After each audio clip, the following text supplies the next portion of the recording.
तो सीधे हैदराबाद की तस्वीरें दिखाते हैं जहां आज़ाद नेशनल उर्दू विश्वविद्यालय के CPDUMT ऑडिटोरियम में 27 से 29 जनवरी तक Indian society of Gandhian studies का सम्मेलन हो रहा है। महात्मा गांधी इकलौते ऐसे व्यक्ति हैं दुनिया में जिनके ऊपर सबसे ज़्यादा PhD की जा चुकी है, सबसे ज़्यादा उनके बारे में अध्ययन किया जा चुका है। और जैसे हम लोगों को पत्रकारिता में सिखाया जाता है कि बुलेट पॉइंट बनाओ, तो कह सकते हैं कि एक एक बुलेट पॉइंट पर एक एक PhD हो चुकी है उनके ऊपर। लेकिन होता है कि हर चीज़ को एक नए तरीके से देखने का नज़रिया होता है। और पिछले 2 वर्षों में मैंने अलग अलग इंस्टीट्यूटों में जाकर के पढ़ाना शुरू किया पत्रकारिता के बारे में। पहले मैं बड़ा शाई था, मैं जाने से बचता था, लेकिन जब मैं जाना शुरू किया तो उसके बड़े अच्छे परिणाम निकल के आए। पहला परिणाम तो ये निकल के आया कि आजकल की जो सोशल मीडिया है उन प्लेटफॉर्मों पे मैं था, लेकिन एक्टिव बिल्कुल ही नहीं था। मैं बचता था उस पर भी कुछ डालने से, बोलने से। तो इन 2 सालों में जब से मैंने भारत एक्सप्रेस की स्थापना की और इस चैनल को मैंने चलाना शुरू किया और जगह जगह जाके बोलना शुरू किया अलग अलग विषयों पर, तो मैंने देखा कि सोशल मीडिया पर मेरी बात को सुनने वाले लोगों की संख्या बहुत अचानक बढ़ी। और इंस्टाग्राम एक प्लेटफॉर्म है जो सिर्फ उस पर मैंने जो पढ़ाए हैं, जो बोले हैं, उसकी छोटी छोटी क्लिपें पढ़ी। और करीब आज मैं अभी देख रहा था बैठे बैठे यहाँ, तो करीब 6.6 मिलियन लोग धीरे धीरे जुड़ चुके हैं मेरे से। बात देश के राष्ट्रपिता महात्मा गांधी की हो रही है, तो मैं बाकी बातें तो सबने कही और द्विवेदी साहब ने तो बहुत अच्छा बोला। अगर गांधी को मुझे आगे समझना हो तो इनसे बैठ के मैं जरूर आगे समझूंगा। लेकिन मोहनदास करमचंद गांधी और गांधी से महात्मा और महात्मा से राष्ट्रपिता और उस समय के समस्त दुनिया के नेताओं में एक चमकते हुए ध्रुव तारे की तरह, सूर्य की तरह अपनी उपस्थिति प्राप्त करने के पीछे गांधी का जो सफर रहा, उस पर भी जरूर थोड़ी बात होनी चाहिए। बेशक गांधीयन पत्रकारिता के बारे में बात हो रही है, तो इस पर भी बहुत सारी PhD हुई है गांधीयन पत्रकारिता पे। गांधी एक बहुत ही महान पत्रकार थे, इससे दुनिया में कोई इनकार नहीं कर सकता। हम सब जानते हैं, जिस अकेले आदमी ने करीब करीब मुझे ध्यान है कि 70,000 पत्रों का तो हाथ से लिख के जवाब दिया लोगों को। अभी तक के 28 साल के मैंने करियर में मुझे लगता है कि मैंने ध्यान नहीं किया है, लेकिन व्यक्तिगत रूप से कुछ हजार ईमेल लिखे होंगे। लेकिन हाथ से लिखे पत्रों का तो मुझे याद है कि मैंने 100 पत्र भी नहीं लिखे होंगे। अपनी माँ को लिखता था जब बाहर पढ़ने गया था, तो उसके बाद मैंने पत्र तो मुझे नहीं लगता कि मैंने किसी को लिखा। एक छोटी सी कहानी से अपनी बात शुरू करना चाहूंगा। एक गांव में एक झोपड़ी से बहुत जोर जोर से आवाज आने लगी कि मेरे घर में आग लगी है, मुझे बचाओ, मेरे घर में आग लगी है, मुझे बचाओ। मोहल्ले के सारे लोग एक एक करके धीरे धीरे इकट्ठा हो गए और लोगों ने सोचा कि अंदर आग लगी होगी, हो सकता है कि बाहर हमें दिखाई ना दे रही हो। तो दरवाजा खोल के गए और सबको पता ही था, गांव होता है तो पता ही होता है। गांव में और भी बहुत सारी बातें गहरी लोगों को पता होती हैं। गांव में ये तक पता होता है कि कौन बदमाश है, वो चिन्हित होता है। और वो बदमाश को भी पता होता है कि गली से निकलना है तो सर झुका के निकलना है। तो उस बूढ़ी औरत के बारे में तो लोग जानते ही थे। सबने पूछा कि अम्मा आग कहाँ लगी है, आप बताएं, हम लोग आ गए हैं बुझाने के लिए। तो वो औरत बहुत जोर से खिलखिला के हंसी, बोली कि तुम लोग बाल्टियां लेके आए हो आग बुझाने के लिए, आग मेरे अंदर लगी है, मन के अंदर। तुम विज्ञान की बाल्टियां लेके आए हो, मेरी आग तुम्हारी बाल्टियों से नहीं बुझने वाली। अगर मेरी आग बुझाना चाहते हो तो कुछ और इंतजाम करो। कहानी प्रतीकात्मक है, लेकिन इसी तरह से कभी महात्मा गांधी के मन के अंदर आग लगी। और मन के अंदर आग जब उनके लगी तो उन्हें विज्ञान की बाल्टियों का बहुत पक्का और पूरा पता था कि बाहर आग लगी हो तो बाल्टियों से पानी फेंक के बुझाया जा सकता है। बाद में तो दमकल भी आ गए, बड़ी बड़ी आगों को बुझाने वाले। लेकिन जो मन की आग लगी, उसने एक साधारण विदेश पढ़ने गए मोहनदास करमचंद गांधी को किस तरह से रूपांतरित किया, किस तरह से परिवर्तित किया और किस तरीके से महात्मा गांधी ने, जैसे हम संसार में जीते हैं तो हमारे बहुत सारे चेहरे हैं, बहुत बातचीत करने के अलग अलग तरीके हैं, बहुत यंत्रवत व्यवस्था है, लोग अलग अलग मिलते हैं, हम अलग अलग हाथ मिलाते हैं, अलग अलग तरीके से बात करते हैं। अभी 19 जुलाई को दिल्ली में एक कार्यक्रम था, महाकवि गोपाल दास नीरज जब जिंदा थे तो उन्होंने जीते जी ही अपने फाउंडेशन का मुझे संरक्षक बना दिया, महाकवि गोपाल दास नीरज फाउंडेशन का। तो उसका एक फंक्शन हम लोग करते हैं। तो पिछले साल यानी 2022 में हमने अन्नू कपूर जी को सम्मानित किया था। इस बार महाकवि गोपाल दास नीरज सम्मान मशहूर राइटर लेखक जावेद अख्तर जी को दिया गया। तो उस फंक्शन में अमेरिका के एक बहुत बड़े पारसी, नहीं कह सकते हैं कि यरूशलेम, यहूदी बिजनेसमैन का नाम किसी प्रसंग में आया उनकी आत्मकथा का। तो उनकी एक किताब मुझे किसी ने भेंट की, अन्नू कपूर जी ने, वो आए थे उस फंक्शन में। वो कहानी भी मैं गांधी के संबंध में सुनाना चाहूंगा, अपनी बात आगे बढ़ाऊंगा। तो रथचाइल्ड फैमिली है जो अभी भी पूरे दुनिया में सबसे अमीर परिवार है, और वो ऐसा परिवार है जो पर्दे के पीछे रहता है। उस परिवार की ताकत के बारे में मैं आपको छोटा सा एग्जाम्पल दे दूं कि अगर दुनिया में 100 कार्ड स्वैप हो रहे होंगे अभी, या करोड़ कार्ड स्वैप हो रहे होंगे, या 100 करोड़ स्वैप हो रहे होंगे, तो आप मान लीजिए 80 कार्ड का जो पैसा जा रहा है वो उनके टर्मिनल से होके जाता है। वो पूरी दुनिया के फाइनेंस को कंट्रोल करने वाले वर्ल्ड के सबसे बड़े बैंकर्स हैं। तो रथचाइल्ड ने अपनी आत्मकथा में बड़ी मजेदार कहानी लिखी कि एक दिन मेरी सिक्योरिटी को बाईपास करके एक भिखारी आ गया और जोर जोर से शोर मचाने लगा। तो मैं कमरे से बाहर निकला और मैंने पूछा क्या बात है भाई। तो सिक्योरिटी वाले उसको पकड़े थे। मैंने पूछा कि क्या चाहिए आपको। तो उसने कहा कि भिखारी को और क्या चाहिए, भिक्षा चाहिए, पैसा चाहिए मुझे। तो रथचाइल्ड ने कहा कि अगर तुम शोर नहीं मचाते तो मैं तुमको $20 देता। ये बात 70 साल पहले की है, लेकिन तुमने शोर मचाया तो अब तुम्हें मैं $5 ही दूंगा। तो उस भिखारी ने कहा, जो बड़ी काम की बात उन्होंने रथचाइल्ड ने लिखी, भिखारी ने कहा कि अब तुम मुझे भीख मांगने और लेने के बारे में मत बताओ, तुम बैंकर हो, तुम्हें मैं थोड़े बता रहा हूं कि बैंकिंग कैसे की जाती है। मेरा काम है, मैं समझता हूं कि मुझे कैसे करना है। रथचाइल्ड ने उसकी बड़ी अच्छी व्याख्या की अपनी जीवनी में कि मुझे पहली बार एहसास हुआ कि भिखारी का भी एक चेहरा होता है, उसकी अपनी एक पहचान होती है और उसका अपना एक काम करने का तरीका होता है। मैं बैंकर हूं, लेकिन कभी मैंने अपने चेहरे के बारे में खोज नहीं की थी, अपने बारे में जानने की कोशिश नहीं की थी। उस दिन मुझे पहली बार ऐसा लगा कि कोई आदमी जो बात बोल रहा है बहुत शिद्दत से, बहुत कन्विक्शन से बोल रहा है। और महात्मा गांधी के बारे में मैं कहूं कि महात्मा गांधी ने भी अपने जीवन को डिस्कवर किया, खोज किया।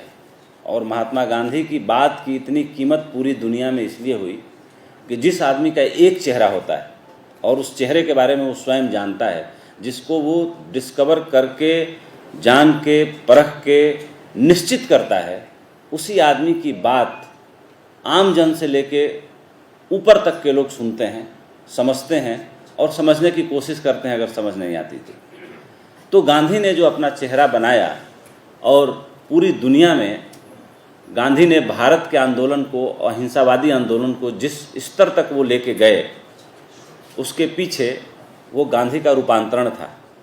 नहीं तो उस वक्त में जब वो ब्रिटेन पढ़ने के लिए गए बैरिस्टरी, और पढ़ के जब वो साउथ अफ्रीका आए तो उसके कंटेम्प्रेरी बहुत सारे लोग थे जो उनसे बहुत अच्छे मार्क से पढ़ के आए थे और बहुत अच्छी वकालत कर रहे थे और गांधी से अच्छा पैसा कमा रहे थे। लेकिन होता यही है कि पैसा, पदवी, ओहदा सब किनारे रह जाता है और अथॉरिटी दो तरह की होती है, एक फॉर्मल और एक इनफॉर्मल।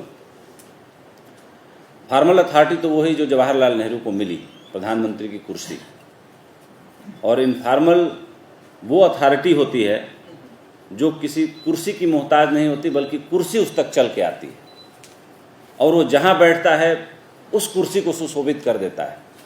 फॉर्मल अथॉरिटी के लिए आपको कुर्सी चाहिए शोभा बढ़ाने के लिए, लेकिन इनफॉर्मल अथॉरिटी के लिए आपको कोई कुर्सी नहीं चाहिए। जवाहरलाल नेहरू गांधी जी की पहली पसंद थे, प्रधानमंत्री बने, लेकिन वो जब भी मिलते थे बापू का पैर छूते थे और आशीर्वाद लेते थे। ऐसा क्यों था?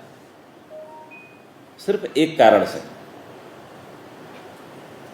कि जिस कुर्सी को पाने के लिए नेहरू ने थोड़ा बहुत संघर्ष किया, गांधी को वो कुर्सी मिली ही हुई थी।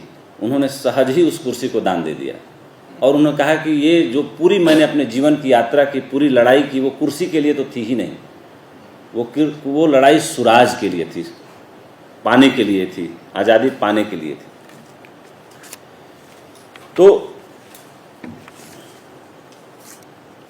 गांधी के बारे में, गांधीयन पत्रकारिता के बारे में इकबाल भाई ने अभी बहुत अच्छी बातें बोली, लेकिन दो बातें जरूर मैं कहना चाहूँगा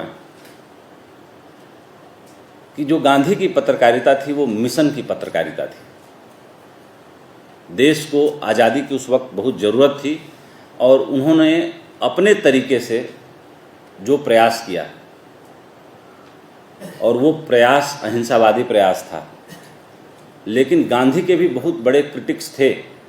गांधी के विचारों से सहमत न रहने वाले एक बहुत बड़े तबके में लोग थे, लेकिन गांधी को मानने वाले लोगों का तबका बहुत बड़ा था।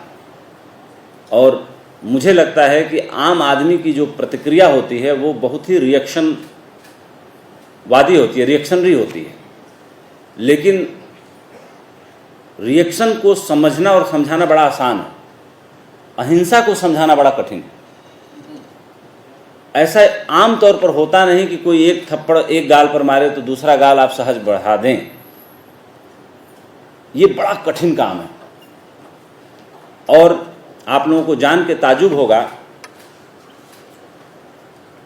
कि ईसा मसीह ने अपने पूरे जीवन अहिंसा का पालन किया। ईसा मसीह को जब फांसी दी गई तो जो उनके 8 सबसे करीबी दोस्त थे वो उनको छोड़ के भाग गए। यहाँ पे बैठे कुछ लोगों को हो सकता है पता हो, कुछ लोगों को पता ना भी हो।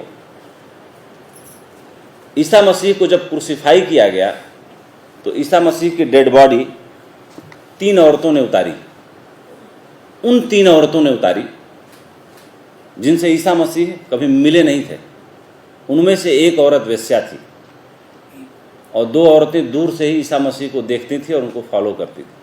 लेकिन ईसा मसीह जिन लोगों के साथ पूरे जीवन रहे वो उनको छोड़ के भाग गए। लेकिन दुर्भाग्य क्या है? दुर्भाग्य ये है कि ईसाइयों के चर्चों में ईसा मसीह के पहले उन 8 की पूजा की जाती है। ठीक उसी तरह से जब गांधी संघर्ष कर रहे थे तो गांधी का भी बड़ा गहरा विरोध था। उसमें कुछ गरम दल के लोग थे, कुछ नरम दल के लोग थे। अब गरम दल के लोगों में भी मैं सुभाष बाबू का नाम बहुत आदर से लेना चाहूँगा। उनके जैसा भी भारत में प्रतिभाशाली दिमाग और ब्रेन और नेतृत्व करने वाली क्षमता मैं दूसरे व्यक्ति में नहीं देखता। और त्याग की बात करूं तो भगत सिंह जैसा त्याग और चंद्रशेखर आज़ाद जैसा त्याग भी दूसरे में नहीं दिखता। लेकिन ये 3 लोग नहीं थे जो गांधी के विरोधी थे। तीनों गांधी जब मिलते थे तो उनका पैर छूते थे। जैसे भारतीय परंपरा में बुद्ध में शंकराचार्य में बड़ा विरोध रहा। बुद्ध पहले हुए, शंकराचार्य उसके थोड़े बाद हुए। बहुत गहरा विरोध था शैव और वैष्णव को लेकर। लेकिन शंकराचार्य ने बुद्ध की जैसी स्तुति लिखी वैसी स्तुति दूसरे किसी आदमी ने बुद्ध के बारे में नहीं लिखी, जबकि परस्पर बड़ा विरोध था। महात्मा गांधी ने बहुत बार लिखा कि हमारे हिंदू धर्म से ज़्यादा उदार धर्म, सनातन से ज़्यादा उदार धर्म कोई नहीं है। तो लोगों ने उनसे पूछा कि आप ऐसा क्यों लिखते हैं? उन्होंने कहा सिर्फ एक कारण से कि हिंदू धर्म ने अपने किसी विरोधी को फांसी पे नहीं लटकाया, सूली नहीं चढ़ाया। थोड़ा टिन्न फिन्न रहा लेकिन मान गया। किसी फरीद को फांसी नहीं दिया हिंदू धर्म में। नाराजगी रही आपस में, संघर्ष थोड़ा बहुत रहा, लेकिन गांधी ने इस बात को बार बार रेखांकित किया कि मेरा विरोध तो रहा। अंत में गांधी को जिन कारणों से नाथूराम गोडसे ने मारा यहाँ बैठा या देश में अगर सर्वे कराया जाए तो 100 में 99 आदमी उसको खंडन करेगा। मैं भी खंडन करता हूँ कि नाथूराम गोडसे ने अगर गांधी को गोली मारी तो अपने न्यस्त स्वार्थों के चलते मारी, अपनी कम समझ के चलते मारी। अगर गांधी की कुर्सी पे गोडसे को बिठाया गया होता तो शायद गांधी जितना न्याय गोडसे कभी नहीं कर पाया होता, जितना उन परिस्थितियों में गांधी ने न्याय किया। और रही बात पत्रकारिता की, तो गांधी ने क्या पब्लिकेशन दिया, कैसे दिया, क्या दिया, वो सब यहाँ पे डिस्कस हो चुका है। हरिजन से लेके, इंडियन ओपिनियन से लेके, यंग इंडिया से लेके, नवजीवन से लेके, ये सारी पत्र पत्रिकाएं अपने उस संघर्षमय जीवन के साथ भी ये चीज़ें की और निकाली। ये बड़ा कमाल की बात है। इस कमाल की बात के साथ मैं और भी एक दो बातें जोड़ना चाहूँगा कि इस धरती पर जितने महापुरुष हुए 16वीं शताब्दी से लेकर अभी तक, वो सारे बहुत पढ़ने लिखने वाले लोग थे। और नए ज़माने में भी मैं आपको बता दूं, जैसे बिल गेट्स का नाम लिया जाता है दुनिया के अमीरों में और फिलैंथ्रोपिस्ट में, परोपकारी आदमी हैं, पैसे लगाते हैं। यहाँ तक कि नए ज़माने में इंडिया में रतन टाटा का नाम लिया जाता है, वॉरेन बफेट का नाम लिया जाता है, वॉल्ट डिज्नी का नाम लिया जाता है। अभी मैं पुणे लिटरेचर फेस्टिवल में गया था 20 दिसंबर को, तो मैंने ये वहाँ पे चूँकि किताबों का मसला था तो मैंने ये बात कही कि वॉरेन बफेट से और बिल गेट्स से एक इंटरव्यू में पूछा गया कि अभी आपको कोई एक चीज़ मांगनी हो ऊपर वाले से या किसी ऐसे आदमी से जो आपको दे दे तो क्या मांगेंगे। दोनों के मुंह से एक ही शब्द एक ही वक्त में निकला, कोई ऐसी क्षमता दे दे जिससे हम किताबें ज़्यादा से ज़्यादा जल्दी पढ़ सकें। और वॉल्ट डिज्नी से पूछा गया उसी सभा में, तो वॉल्ट डिज्नी ने कहा कि ट्रेजरलैंड के लुटेरों ने अभी तक उतना नहीं लूटा है जितना अभी किताबों में छुपा है। तो किताबें और पत्रकारिता, साहित्य, ये सारा सिर्फ इसलिए है कि हम अतीत को जान के अपने भविष्य को, अपने वर्तमान को और बेहतर से बेहतर बना सकें। और जैसा मैंने कहा कि आज शायद महात्मा गांधी फिर से पैदा हो जाएं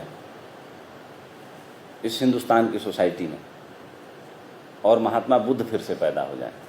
मेरी गारंटी है कि महात्मा गांधी को मानने वाले ही महात्मा गांधी का विरोध शुरू कर देंगे, और बुद्ध को मानने वाले बुद्ध का दोबारा से विरोध शुरू कर देंगे। क्यों? क्योंकि जब कोई भगवत्ता को उपलब्ध होता है तो मरे हुए धर्म, पुराने धर्म और पुराने लोग और पुरानी मान्यताएं और पुरानी मर्यादाएं उसका विरोध करती ही करती हैं। एक कहानी मैं गांधी के बारे में भी सुनाऊंगा, और पहले मैं बुद्ध के बारे में सुनाता हूं। बुद्ध पर जो सबसे गहरा से गहरा लांछन लगा श्रावस्ती के जैतवन में, प्राजक्ता करके एक औरत थी। उस टाइम के वैष्णव संप्रदाय के कुछ लोगों ने पैसा दे करके उसको हायर किया और कहा कि तुम रोज जैतवन बुद्ध का प्रवचन सुनने जाओ और बाहर निकल के ये प्रचारित करो कि रात्रि तुम वहीं बुद्ध के साथ विश्राम करती। और उसने काम बहुत अच्छे से शुरू कर दिया।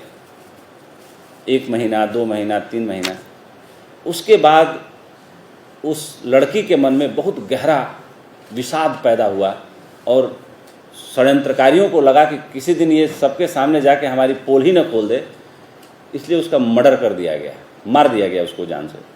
और फिर उन्हीं लोगों ने वहाँ के राजा से ये कहना शुरू किया कि जो बुद्ध की सबसे करीबी शिष्या थी आजकल दिख नहीं रही, उसकी तलाश की जाए। और उन्हीं षड्यंत्रकारियों ने तलाश किया। बुद्ध जिस कुटी के पीछे रहते थे वहीं उसकी लाश गड़ी हुई पाई गई। बुद्ध के पास जो हजारों लोग आते थे, उस वक्त ऐसा हुआ कि कुछ 50-60 लोग रह गए, लोग आना जाना बंद कर दिए। लेकिन उस बीच में बुद्ध ने अपना मौन नहीं तोड़ा, चुप रहे, बोले नहीं। उनके जो कुछ छोटे शिष्य थे वो रोज आके कहते थे कि बुद्ध अब तो बोलिए। बोले कि सत्य को पता करने के लिए या सत्य को बाहर आने के लिए मेरा बोलना ये बड़ा अनुचित होगा, सत्य अपना रास्ता स्वयं ढूंढ लेगा। मेरा सबसे मतलब निवेदन है कि आप कुछ न बोलें। प्राजक्ता ने इतना काम किया कि सारा कूड़ा कचरा गायब हो गया। अब ये जो बचे हुए 50 लोग हैं, मुझे पता चल गया कि यही असली लोग हैं, यही मेरे पे भरोसा करते हैं। बाकी तो भीड़ किसी न किसी उम्मीद से आती थी, सुन के आती थी। आप शांत रहें। और हुआ ये कि राजा ने पता करने के लिए जो टीम बनाई थी, श्रावस्ती के एक मधुशाला में सारे षड्यंत्रकारी संजोगवश इकट्ठा होते हैं और मदिरा पान करते हैं, और वहाँ पे वो सारा षड्यंत्र खुल जाता है। और राजा के जो इंटेलिजेंस के चीफ होते हैं, वो अपने कानों से सब सफाई सुन लेते हैं। और राजा बुद्ध के पास आते हैं, उनसे क्षमा मांगते हैं कि एक बार तो बुद्ध मैं भी भ्रमित हो गया, लेकिन चूंकि मैं आपको इतना मानता था कि मेरी हिम्मत नहीं हुई कि मैं अपने सैनिक आपके आश्रम भेजूं, लेकिन मेरे मन में ये पाप समा गया था। महात्मा गांधी ने जो किताब लिखी, सत्य के साथ मेरे प्रयोग, ऐसा क्यों लिखा होगा कि सत्य के साथ मेरे प्रयोग? सत्य के साथ क्या प्रयोग हो सकते हैं? लेकिन उनको ये लिखना पड़ा। क्यों लिखना पड़ा? आम लोगों को बताने के लिए कि मेरे जीवन में मैं ऐसा था, फिर ऐसा हुआ, मैं ऐसा था, फिर ऐसा हुआ, मैं ऐसा था, मैं फिर ऐसा हुआ। यानी कि कैसे गांधी नामक एक व्यक्तित्व अपनी तमाम बातों को, अपनी तमाम कमजोरियों को धीरे धीरे परत दर परत, परत दर परत, परत दर परत खोलता है और जनता के सामने पूरी साफगोई से रखता है। ऐसा नहीं है कि बुद्ध को ऐसे एक दिन में स्वीकार किया गया या गांधी जैसे व्यक्तित्व को एक दिन में स्वीकार किया गया। मुझे लगता है कि आज पुनः गांधी पैदा हो जाए तो सरकार उनको गिरफ्तार करवा के जेल में डाल दे, और आज बुद्ध पैदा हो जाए तो बुद्ध को भी गिरफ्तार करके जेल में डाल दे। क्यों? क्योंकि बुद्ध तो ईश्वर को मानते ही नहीं थे। उन्होंने पूरे जीवन ईश्वर को नहीं माना। उन्होंने कहा अप दीपो भव। गांधी भी ऐसा ही कहते हैं कि अपने को बदलो, ट्रांसफॉर्म करो। गांधी ने कोई धर्म नहीं चलाया। गांधी ने आदमी की चेतना पर भरोसा किया, उसको जगाने की दिशा में प्रयास किया। वो अपने लेखों से, पत्रिकाओं से, उससे, तमाम चीज़ों से। एक छोटी घटना में पढ़ रहा था यहाँ आने से पहले कि जामिया मिलिया में महात्मा गांधी एक सभा में बोलने के लिए गए थे और बोल के निकल रहे थे, गाड़ी में बैठे और किसी ने बिना ध्यान के वो ऐसे पकड़े थे और उनकी पूरी उंगली ऐसे रप्चर हो गई दरवाजे से और बहुत ज़ोर से उनको चोट लगी। तो उस टाइम में उन्होंने वहाँ उपस्थित मीडिया कर्मियों से बाहर निकल के हाथ जोड़ा, बोला कि मेरा निवेदन है कि इसको आप छापिएगा मत, क्योंकि लोगों को पता चलेगा तो लोगों को बहुत चोट पहुंचेगी। बहुत सारे लोग मुझे पत्र लिखते हैं, इस कारण पत्र लिखेंगे, पत्र खरीदने के लिए पोस्ट कार्ड और चिट्ठी खरीदेंगे, उसके ऊपर टिकट लगाएंगे, भेजेंगे, उनका पैसा खर्चा होगा।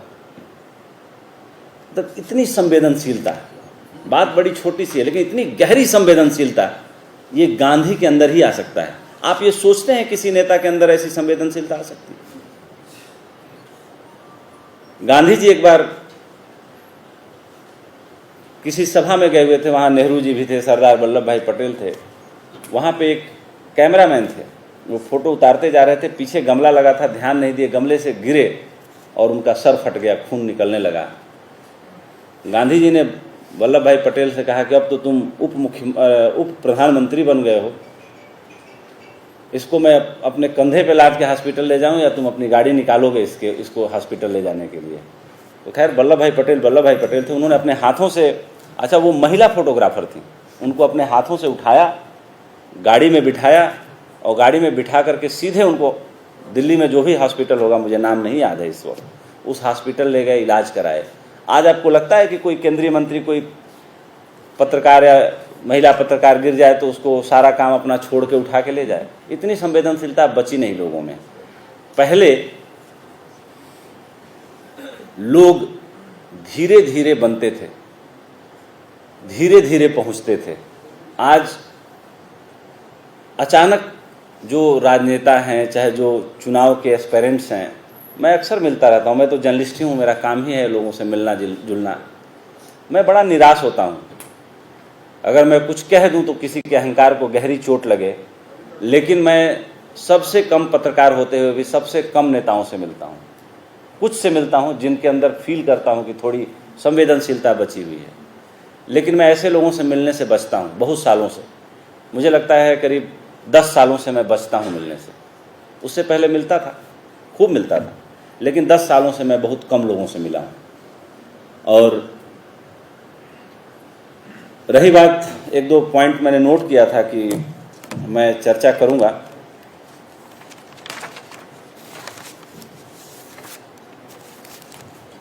पत्रकारिता पे बात हो रही थी तो बहुत बार एक शब्द आया, फोर्थ पिलर, चौथा खंभा, कार्यपालिका, न्यायपालिका, विधायिका, प्रेस। तो ये चौथा खंभा कब आया? पहले ये चौथा खंभा नहीं था। पहले सिर्फ 3 ही हिस्से थे, कार्यपालिका थी, न्यायपालिका थी, विधायिका थी, प्रेस नहीं था। ये प्रेस आया है 1787 ईस्वी में। एक बहुत बड़े राजनीतिज्ञ थे ब्रिटेन के, एडमंड बर्क पार्लियामेंटेरियन भी थे, हाउस ऑफ कॉमन्स में थे। 1787 में बहुत सारे पत्रकारों को उन्होंने बुलाया और एक बहुत ही शानदार लेक्चर दिया हाउस ऑफ कॉमन्स में, और पहली बार ये प्रस्ताव रखा कि कार्यपालिका, न्यायपालिका, विधायिका निरंकुश न हो जाए, और बहुत जगहों पर निरंकुश होती हुई दिखाई देती है। इसके लिए इसके ऊपर आंख रखने के लिए एक चौथी व्यवस्था देनी बड़ी ज़रूरी है। और वहाँ चूँकि उस वक्त 1787 ईस्वी की बात है, पूरी दुनिया में ब्रिटेन का साम्राज्य था। इस बात को ऐसे चुटकी बजाते ही जैसे होता है कि पूरा जो वहाँ के पार्लियामेंट से पास हुआ, धीरे धीरे पूरी दुनिया में ये बात फैल गई कि कार्यपालिका, न्यायपालिका, विधायिका के साथ साथ एक चौथा स्तंभ, एक चौथी संस्था प्रेस होनी चाहिए और प्रेस को मान्यता मिलनी चाहिए। लेकिन होता क्या है कि जैसे गांधी जी सब मतलब विज्ञापन नहीं लेते थे, उनका वो समझदार थे, पूरी दुनिया घूम के आए थे, वो जानते थे कि किसी मतलब जमनालाल बजाज से, किसी बिरला से अगर नवजीवन को निकालने के लिए, यंग इंडिया निकालने के लिए आज़ादी की लड़ाई में इन लोगों ने सहयोग दिया, लेकिन व्यक्तिगत पत्रिकाओं के लिए वो सहयोग नहीं लेते थे। जैसा इकबाल साहब ने बताया, आपने भी बताया, वो सब्सक्रिप्शन बेस्ड मॉडल पे भरोसा करते थे। वो दौर अलग था। दौर अलग इसलिए था कि गांधी जी ने जो पत्रिकाएं निकाली वो जनमानस को जगाने के लिए निकाली। उसके आर्टिकल, उसके लेख देखिए, टोटल आज़ादी की लड़ाई थी या आदमी को रूपांतरित करने की पुकार थी। लेकिन धीरे धीरे पत्रकारिता ने अलग अलग तरीके के रूप भी धीरे धीरे धरे। जैसे गांधी जी पेड जर्नलिज्म या पीत पत्रकारिता के बड़े खिलाफ थे, लेकिन पीत पत्रकारिता के कारण दुनिया बड़ी मुश्किलों के दौर से भी गुजरी। जैसे 1-2 एग्जाम्पल मैं देना चाहूँगा। विलियम पुलित्जर का नाम सबने सुना ही होगा। उस वक्त विलियम हर्ट्ज भी एक बहुत बड़े अखबार नवीस थे न्यूयॉर्क में। तो पुलित्जर के अखबार और हर्ट्ज के अखबारों में बड़ा कंपटीशन होता था। विलियम हर्ट्ज बहुत तेज तर्रार आदमी थे और शुद्ध रूप से स्मार्ट बिजनेसमैन थे। उन्होंने क्या किया कि अपने अखबारों का सर्कुलेशन बढ़ाने के लिए उन्होंने स्पेन और अमेरिका के बीच ऐसा युद्ध जैसी स्थिति खड़ी कर दी, क्योंकि स्पेन और क्यूबा के बीच उस वक्त क्लैश चला करता था। और उस वक्त क्या हुआ कि एक स्पेन का जहाज़ क्यूबा के तट पे कुछ टेक्निकल खराबी के कारण डूब गया। बाद में रिसर्च में निकल के बात आई, लेकिन विलियम हर्ट्ज के अखबारों ने लगातार हेडलाइनों की झड़ी लगा दी कि जो है अमेरिकी सेनाओं के कारण जो है स्पेन का जहाज डूब गया। अमेरिका और स्पेन के बीच वार जैसी स्थिति पैदा हो गई। हालांकि वार हुआ नहीं, छद्म वार होकर रह गया, छोटा मोटा गोलीबारी, तोप गोले दगे, लेकिन पूरा वार जैसी स्थिति नहीं हुई। तब तक ये पता चल गया कि जो अमेरिकन शिप है वो क्यों डूबा। ठीक इसी तरीके से जब वियतनाम और अमेरिका का वार हो रहा था तो एक 11 साल का बच्चा, उसका आधा शरीर जला हुआ, चीखते हुए दौड़ते हुए जा रहा था सड़कों पे, और न्यूयॉर्क टाइम्स ने उस फ्रंट पेज पे उस फोटो को लगाया और लिखा द टेरर ऑफ वॉर, उसका जो शीर्षक लगाया। और उस एक खबर का अमेरिका में इतना असर हुआ कि अमेरिकी जनता अमेरिकी सरकार के खिलाफ सड़कों पर उतर आई और रातों रात अमेरिका को वियतनाम का युद्ध बंद करना पड़ा। तीसरी घटना का एग्जाम्पल देना चाहूँगा जो हमारे देश से जुड़ी हुई है, जिसको मेन स्ट्रीम मीडिया अपनी दंगल का जो एग्जाम्पल दे रहे थे द्विवेदी सर, दंगल तो लोग करते हैं लेकिन इन सब चीज़ों के लिए दंगल नहीं कर पाते। कारण था जो मणिपुर में हमारी 2 बहनों को नंगा करके घुमाया गया 3 मई 2022 को, जिस तरीके से मेन स्ट्रीम मीडिया के पास ये फुटेज रहते हुए भी किसी ने हिम्मत नहीं की, नहीं दिखाया। उस वक्त मैं भारत एक्सप्रेस की सॉफ्ट लॉन्चिंग करने में बिजी था। मेरा चैनल 1 फरवरी 2023 को लॉन्च हुआ, भगवान की कृपा से अच्छे से चल रहा है। लेकिन एक छोटे से किसी आदमी ने अपने फेसबुक पे वो 2 बहनों का जो वीडियो था डाल दिया और वो इतना वायरल हुआ कि हमारी जुडिशरी से लेकर पार्लियामेंट तक सब जगह चारों तरफ आग लग गई और मेन स्ट्रीम मीडिया को बड़ा शर्मिंदा होना पड़ा कि भाई ये ड्यूटी तो हमारी बनती थी, हमारे पास फुल सैटेलाइट चैनल थे।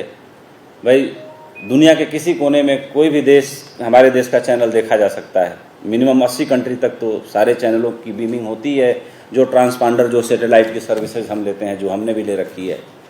लेकिन एक छोटा सा फेसबुक पोस्ट ने पूरे देश में उबाल ले आके रख दिया। रातों रात कानून बनने लगे, 65,000 पैरामिलिट्री फोर्सेज का, मिलिट्री का वहाँ मणिपुर में डिप्लॉयमेंट भी हुआ। सब जगह एक ही चर्चा निकल के सामने आई। मेरा ये कहना है कि मीडिया बेशक एक संक्रमणकालीन दौर से गुजर रहा है इकबाल साहब, इसमें कोई दो राय नहीं। लेकिन महात्मा गांधी के वक्त में सोशल मीडिया और टेलीविज़न नहीं थे। टेलीविज़न थे भी तो वो जर्मनी जैसे विकसित देशों में थे, हिटलर जैसे लोगों ने पैदा किया था, अमेरिका के पास आ पाया था, हमारे देश के पास तो नहीं आ पाया था। हम लोग तो जब पैदा हुए तो दूरदर्शन की ब्लैक एंड वाइट टीवी और उस पर कभी कभी वो नीली वाली स्क्रीन लगा के कलर टीवी देखना शुरू किए थे कि मज़ा लेते थे कि भाई चलो थोड़ा कलर टीवी का ऐसा हो गया। तो उस वक्त ऐसा था नहीं। सिंपल हमारे यहाँ अखबार थे, अखबारों के जरिए ही जनता तक पहुँचने का एक माध्यम था। लेकिन आज एक नया मीडियम निकल के आया है जिसने आम आदमी की उम्मीदों को परवान चढ़ाया है, जिसने कमाल का काम किया है, वो है सोशल मीडिया। गांधी जी कहा करते थे कि जब अखबार प्रकाशित होता है तो न वो प्रकाशक का रह जाता है, न संपादक का रह जाता है, वो जनता का हो जाता है। इसलिए बाजार में पहुंचने से पहले जनता के हाथ में हम क्या दे रहे हैं, ये बहुत बड़ी जिम्मेदारी का काम है। और संपादक वही होना चाहिए जो भयभीत न हो, जिसका चित्त कांपे न। और 3 बातों की उम्मीद करते थे वो पत्रकारों से। एक कि जनता के बीच क्या पक रहा है, क्या हो रहा है, उसका सही सही बयान होना चाहिए। वांछित जो पीड़ाएं हैं, जो भावनाएं हैं, वो अखबारों से निकल के आनी चाहिए। और